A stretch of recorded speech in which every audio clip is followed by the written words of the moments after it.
And now, your first alert weather. Well, here we go again. Another round of windy, snowy weather to get us started for tomorrow morning's commute. We had several school districts close earlier today with the snow that we picked up around Pocatello, Chubbuck, Fort Hall, and the lower Snake River Plain, plus all that wind, making for some treacherous driving conditions. And once again tonight, yeah, you guessed it, more wind and more snow rotating through the region. Hard to say if it's going to be as bad as what we saw today for tomorrow morning, but the possibility is there. So make sure you tune in tomorrow morning on the early news with Jeff, Roper, Emma, and Dylan. And they'll get you up to date on any school closures if we see anything. Snow starting to fly in areas of Marsh Valley here, South Bannock County. It's been coming down pretty good here for the last little bit. Also seeing similar conditions out towards Arbin Valley and the I-86, and then also working up into areas just outside of American Falls, Pocatello, snowing right now. We're seeing that snow in the Farm Bureau Skycam at 29 degrees, and it feels like 17 with those winds into the teens and 20s. Idaho Falls, we're starting to see the clouds roll in. Haven't seen any snow yet, but it's coming. 28 degrees at the Idaho Falls Airport. Winds out of the southwest at 14 miles an hour, and it's going to stay gusty tonight with the winds well into the teens and 20s and gusts getting into the 30s to 40s overnight through tomorrow. Quite a bit of wet weather starting to envelop eastern Idaho and western Wyoming. A lot of the heavy, good snow is going to skip right over the valley and head to the high country, but we still get some moisture passing through the Snake River Plain late tonight through tomorrow, and then we catch a little bit of a break tomorrow afternoon with more snow on the way as we roll into early Thursday. Winter storm advisories for areas shaded here in purple. The winter weather advisories from Lemhi County all the way into southeastern Idaho, with winter storm warnings for areas here shaded in pink. This includes Jackson, includes Alpine, Star Valley, the Palisades, Irwin, and Swan Valley, eastern Bonneville County, and also the foothills and mountains just outside of Soda Springs under that warning, where we could get some heavy snow and a lot more wind pushing through the region, making for some treacherous travel conditions. Several systems lined up here along the jet stream coming through, and the direction of these storms completely different from the ones that came in over Christmas. We were getting a lot of cold air out of the north for Christmas. These storms are pushing in some slightly warmer conditions, and we're actually going to try to nudge in some high pressure in the coming days, warming us back into the 30s and 40s for Thursday and Friday, leading to more melting, more slush. But then once all this wet weather clears out by the weekend, it's going to get frigid once again, and so we'll see all that slush freeze right back up into ice.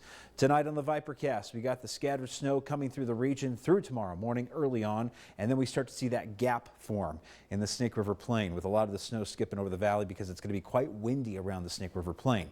More wind for Wednesday afternoon, and then as we go into Wednesday evening, the snow returns. It looks like these storms are really targeting the overnight early morning hours, and that's the pattern that we're going to carry all the way into Friday and a bit of your Saturday.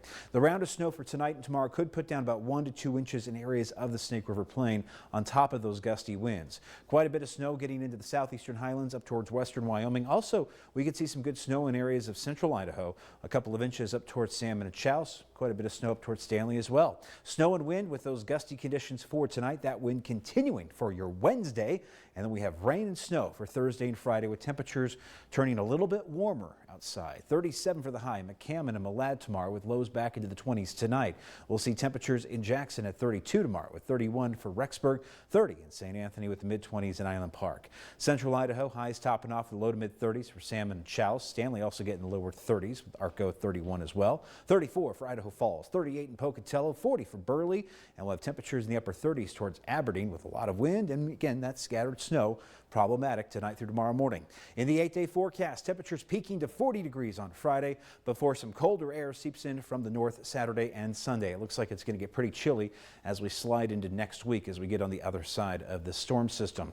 Salmon, you'll have temperatures in the low to mid 40s range for Thursday and Friday afternoon. Temperatures tumbling back to the 30s with some sunshine to continue us into next week there at the end of the 8-day forecast, which you also see here in Blackfoot, with temperatures at 36 for tomorrow, 40 for Thursday, and 41 on Friday. Snow in the forecast along with those gusty winds to carry us through the rest of this week leading into Saturday.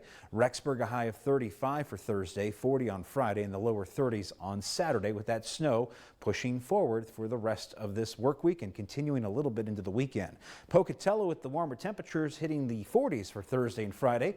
We'll have some rain mixed in with the snow. It's going to be interesting to see what happens here with the slushy conditions developing. Temperatures quickly drop back down to the freezing mark for highs as we head into next week. And Idaho Falls will have the seesaw battle between a little sun and some clouds tomorrow. Highs around 34 for Wednesday.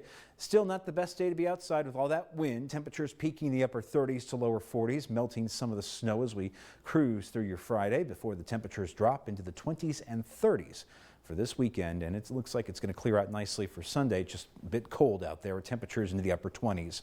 Our John Adams, Spirit of Idaho, comes to us from Lisa in Blackfoot. Got a beautiful winter pic of a very judgy owl. Now that's according to Lisa. Okay. She says that owl was just judging her while they were taking this picture. So he just kept looking back at them, and with those eyes that owls seem to have. Yeah, I don't know. I think we could judge him because he's not really dressed for the occasion. He's like, kind of stands out. He's like, really? Uh-huh. I'm just not loving this weather. Maybe he's just, you know, got some things on his mind or something, or he's just deep in thought. Quick update to the weather. Yeah. The newsroom just got word that US 26 has reopened. Oh, okay, great. Between Ryrie and Swan Valley. That's good news. So that's good news for tonight. How long it stays open? You know, that thing could change every 5 minutes. Remains to be seen. Yeah. Okay. All right. Michael, thank you.